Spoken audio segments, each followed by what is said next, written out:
Zoran Janković, župan Ljubljane. Da mi razložite, zakaj ste spet tukaj v evropskih volitvah?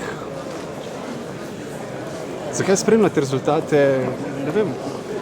Zelo enostavno, konec koncev se dogaja v Ljubljani, v glavnem mestu.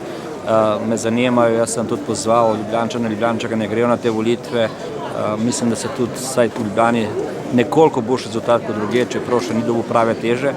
In drugič, jaz sem tudi javno povedal, da svoj glas dajem Romanu Jakiču. Komentar teh usporednih rezultatov do zdaj znanih? Jaz bom komentiral svojo napoved, kajti te usporedni rezultati so različni. Jaz sem napovedal 4-3 za koalicijo, napovedal sem, da bo SDS dobil 2, Lojze Peterle enega, ne NSI, to poudarjam, in ostale 4 stranke po en glas, vključno z Desusom. Počakali bomo, da vidimo. Mislim, da tudi te usporedne napovedi kažejo, da je zmagala posamična SDS, čestitke. Po drugi strani pa tudi kažejo, da koalicija ima več kot 50%. In mislim, da je zdaj že čas, da Janez Janša po 9 mesecih prizna, da je izgubil volitve in počaka še 3 leta na nove parlamentarne volitve.